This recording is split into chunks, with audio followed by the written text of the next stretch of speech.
Well, guys, we have 15 minutes before the stream is supposed to wrap, and I believe we do have some amazing things we'd like to take a look at next art session, but I do want to make sure that we get the Alivast Oracle this week. Connor, do you have this week's Alivast Oracle? I should. Let me grab it real quick. Boom! To make sure that did I skip it accidentally? Boom. Boom. Boom. I'm in time for the newspaper. Yay! Chaylin Froggy's Mom with a 19-month resub. Hey, Froggy's Mom. I'm going to grab something. Did you grab the link for me? Yeah. Woo! Copy link. Hang on. Let me,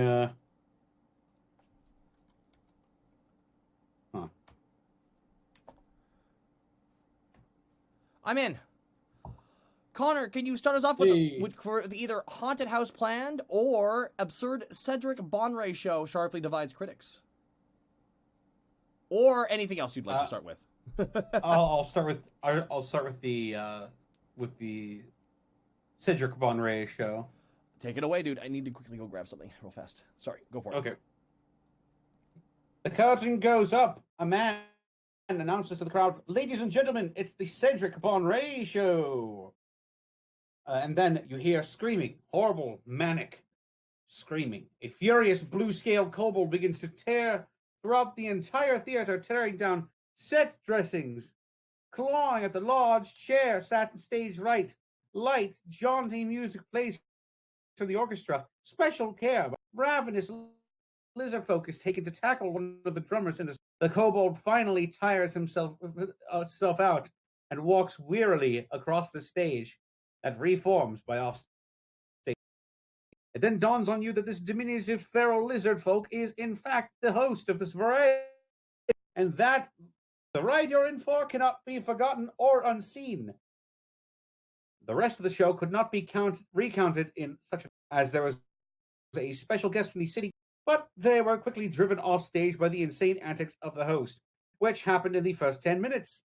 The Cedric Bonray Show was conceived as a benefit effort for a fledgling division of the Guard to be implemented later in the year, with two of the prospective candidates for the division allowed to make whatever kind of show they wanted. Rehearsals took less than a week and a half, and the result is a grim parody of the revenue show that has become largely popular. Several sketches and skits seemingly done with great awkwardness or sudden shocking, often violent twists or intentionally awkward and deeply uncomfortable audience interactions. The show has attracted a large amount of the city's teenage youth who seem to gravitate towards this unusual form of comedy. But critics couldn't disagree harder with the merits of this particular avenue of entertainment. Call this show a show is insulting. To call this entertainment is insulting. To have some mad kobold run around on stage terrorizing members of our council and borderline assaulting the audience. To have some poorly rehearsed drivel end with someone vomiting be considered a punchline. Bonray's co-host was essentially half asleep the entire time. The theater should be ashamed, said critic Yvonne Kandergast. Other critics, like Marnell Plastow, were more receptive to the bizarre events. I think the whole show is a metaphor on futility. Any other production would have been shut down with all the mad things happening all over the stage and off of it. But the stage returns to normal as if nothing's happened. If you look at it as a kobold forced into acting on some sort of unknown masters, it suddenly becomes super interesting. Besides, it's clear that children get it a lot better than adults do. They left the theater quoting all sorts of inane things from the show and laughing, so I think it's done its job pretty well. Regardless of the divide, the show remains a hit and is available to see in the Entertainment District South Side.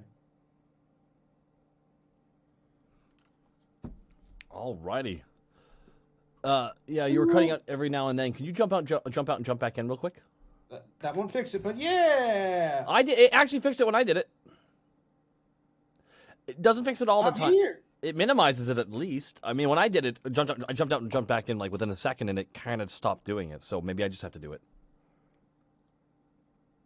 I don't know, man. It's all wild. But Clerics, Haunted House Plan, Informer Store, Clerics Fear, Necromancy. Okay, here we go. First, Dolly's Pastries. New pumpkin spiced muffins on sale to the end of Hoketh's Harrowings. Here we go. Now, a former student. Wait for a second. Sometimes we have to granola bar really quickly. Stave off the hunger. Yeah. Your mouth is full of phlegm. Get that granola. Damn it! I botched myself. Oh, yeah. Make those mouth noises. I botched the voiceover. Mouth sounds. This is fun. This is fun for you. Okay. A former student of the late Artemis has planned a haunted house attraction in the former Blue Dragon Emporium in the Lower General District for the Hoketh Harrowing Festival. Lorenzo Mastroni Arnold Oswald, a wood elf who had studied illusionary magic in Atrimus' school, has stated that he wishes to use the former storefront as an attraction for the season. It's all about the festival feeling, Oswald stated in an interview. We want to not only give folks a good Friday, but remember those who are no longer with us. The entire attraction is slated to include no more than 13 ghosts, a werewolf, a werebear, several zombies, and other realistic creatures of the night and underdark. The end of the attraction is also stated to include a small altar with candles to remain in remembrance. It's a night to remember these like our fallen warriors, gods, and family members. Thank you, Reefer Barash, for the 7-month resub. Let's do this. And Honeybuddy can go. Of course. Thank you for the 100 bits. Some are expressing it to be a hit, but a few have expressed concerns.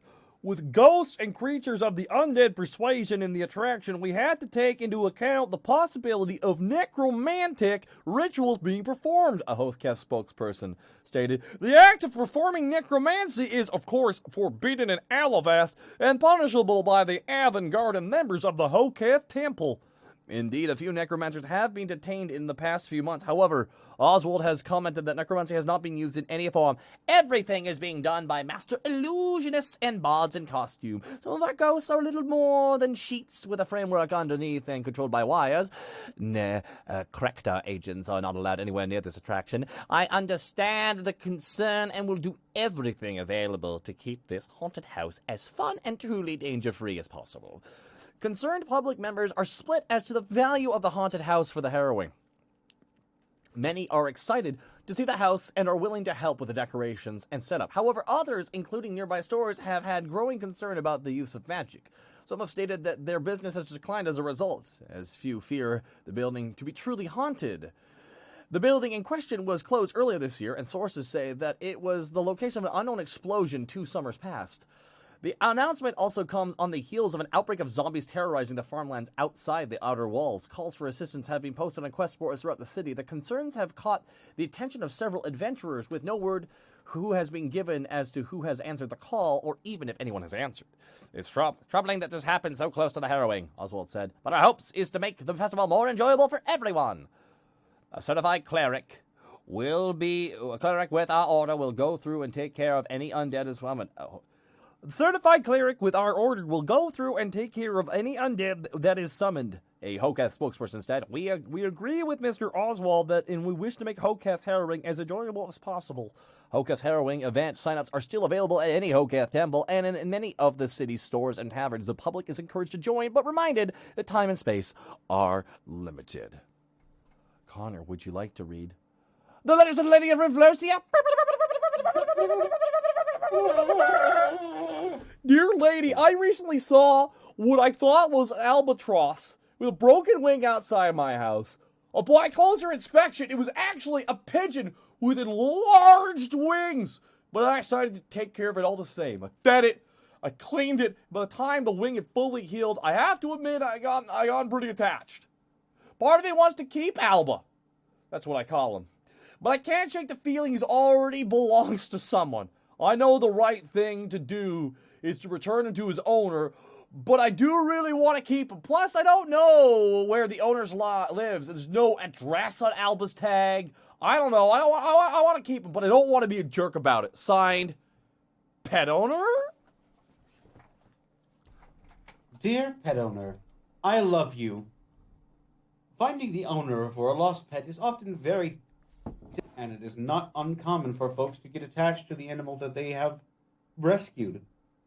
I've heard of instances where folks have had to take pet ownership issues to an avid paladin for official judgment. What I would suggest is to post some notices, perhaps even on the local quest boards. You can also speak to some of the druids in the druidic district, and they might be able to help you find a possible owner. If you are newer to Alivast, you may not be aware of our unique local variety. There are some who are kept as pets, and others are as good as wild. But either way, you should perform your due diligence before claiming one for good.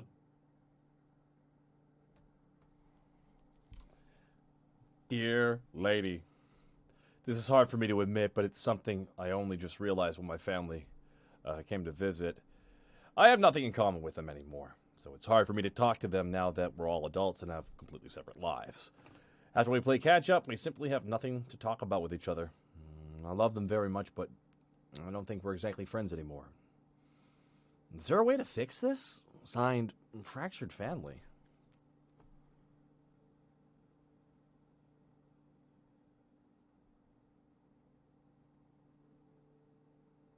Hello? Hello! Beams. Signed, Fractured Family. Dear Fractured Family, I love you.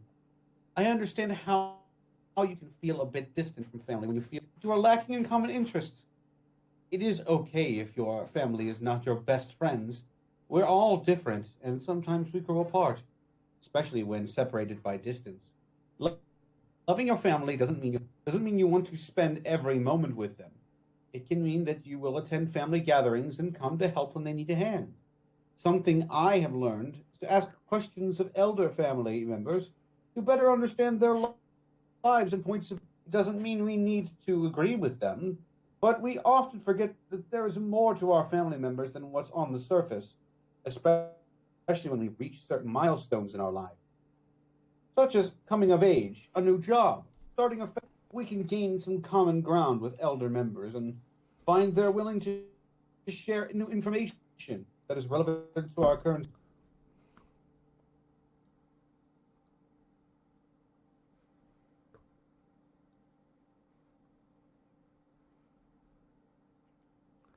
Hey guys, I'm aware. I can hear. Real quick, I'm going to try my best to try and get Connor back here, and we'll try and finish this off here. I do apologize for the internet issue. Oh, you there? Hi. Yeah. Yeah, unfortunately, you just stopped.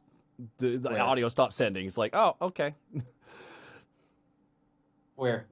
I'm sorry, I don't recall. Because you were cutting out a bunch near the end. I don't know where you stopped. I'll just start in the middle. Okay. Something I have learned is to ask questions of elder family members better to understand their end points of view. Doesn't mean we need to agree with them, but we often forget that there's... Stop. The second you start talking, it's like every couple seconds it stops. It just stops for a second. I don't know. It's cutting out too much. Is it okay if I finish this off? Go for it. I do apologize. Something I have learned is to ask questions of elder family members to better understand their lives and points of view. Doesn't mean we need to agree with them, but we often forget that there is more to our family members than what's on the surface, especially when we reach certain milestones in our lives, such as coming of age, a new job, starting a family.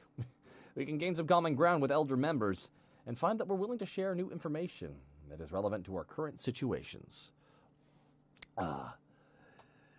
Dear Lady of Livrosia, I'm one of those people who's never really been good at socialization.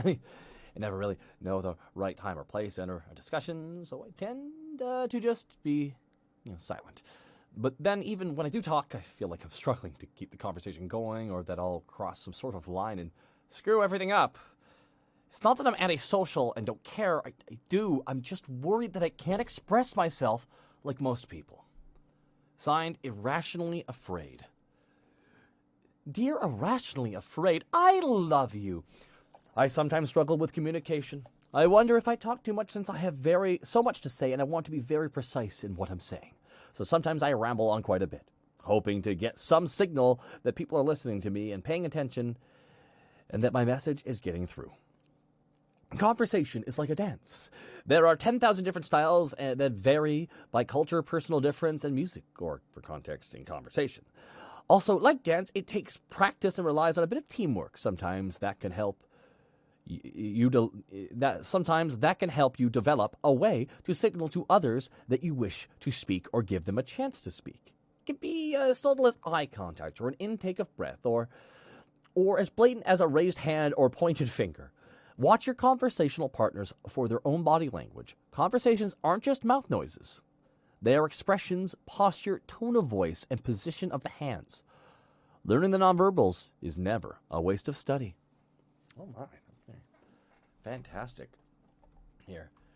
And as well, I'm going to read off one or two more messages of these. Number, strong mustache wax. Mustache wax for wise hermits and decadent wizards.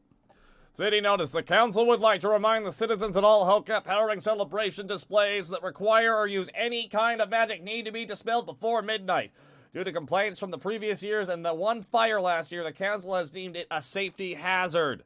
All who don't comply will face fines. Got some works? Hire the mooks! Contact Sir Remus Corbeau for reference. And call him your majesty. Hi, Connor. Hello. Ah! I just want to react that way. Connor, do you think we got one more? You think you can try one more? Maybe. Okay. What do you want to do? You feel an ode to... Want to read the Ode to Tricadia? Cuisine of Alivast? Silence over in middling district attack proceedings? Cheap portions come at a great cost, or adventurers strive to balance work and family? Oh, I know, right? I'm giving you a bunch of fun options. Let's do Cuisine of Alivast. The which? Cuisine of Alivast. Cuisine of Alivast! Oh, shit! We're not usually used to this. Here we go. From a ledger. Hello and welcome back, dear readers, to this ongoing series of articles. It's been some time since I hope everyone is well. In this article, we'll be looking at a gingerbread recipe, sour milk gingerbread. For this recipe, you will need a stew pan, a measuring cup, a tablespoon, a pastry, a wooden spoon, a measuring spoon, and a shallow baking pan. The ingredients are 1/2 cup of brown sugar, 1/2 cup of molasses, 1 tablespoon of butter, 1/2 teaspoon of cinnamon, 1 teaspoon of ginger, 1 cup of sour milk or buttermilk, 1 teaspoon of baking soda, 2.5 cups of flour. Put all of the ingredients except for the milk, baking soda, and flour into a stew pan. Stand on the back part of the stove where it will slowly, as it gradually heats, beat until foaming. Be sure and do not let it get hot. Remove from fire, beat in the sour milk or buttermilk, and add the baking soda dissolved in a tablespoon of boiling water. Gradually add flour, beating well. Grease the shallow pan, pour the batter, and bake for around 350 degrees for about 45 to 50 minutes. A few chopped nuts sprinkled over the top as it is put in the oven. It's nice. You can add 2 squares of grated melted chocolate over hot water and add it to this recipe, which will make a nice chocolate ginger.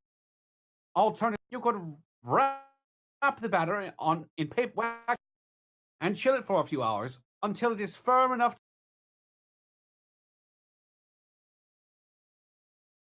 Is it doing it again?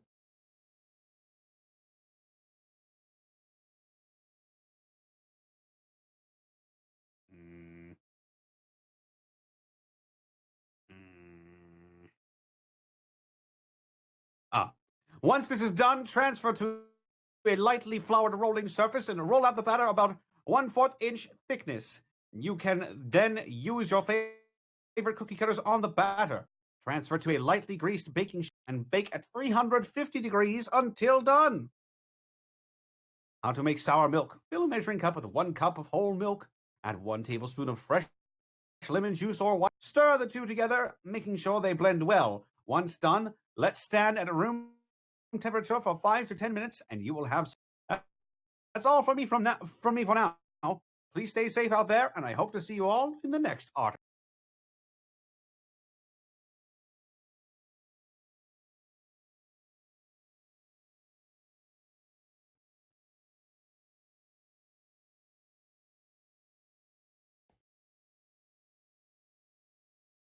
Oh.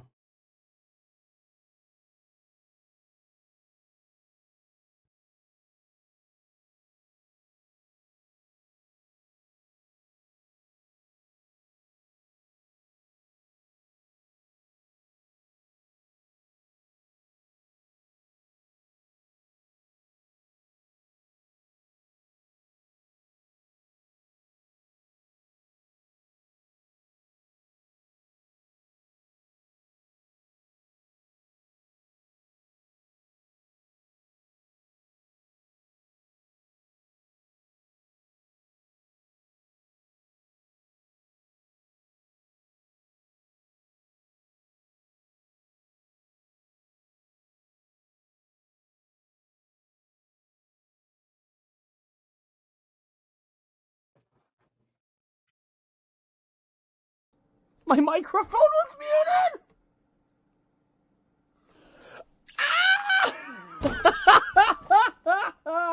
I apologize, everyone. I muted my microphone for Connor's read, and I'm now going to finish the Ode to Tacadia.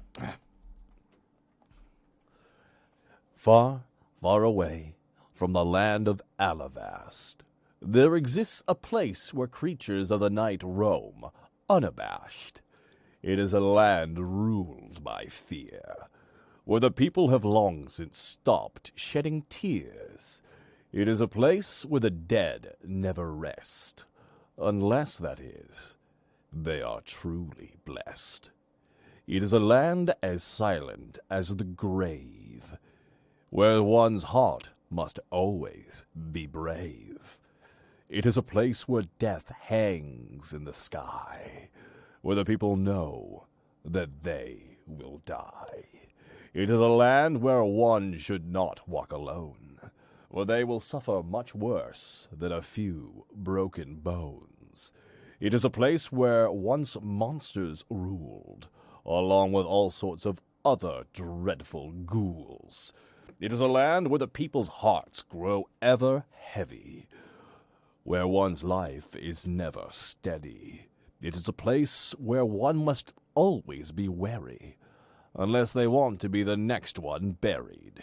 It is a land full of evil, where you'll never have to fear the people. It is a place beset by 1,000 curses, where even the birds are ruthless cut-purses. It is a land of tragic beauty, where everybody must do their duty. Dracadia is a place that many rightly abhor, but despite the horrors, life continues there, evermore. Thank you so much to everyone who makes the Alivast Oracle. Thank you to Sky on Air, Nate2516, WX Chuck, Fuzzy Wolf, Scalfar, Alcoholic, Froggy's Mom, Jim the Rabbit Cow, August Christopher, and Crackaton.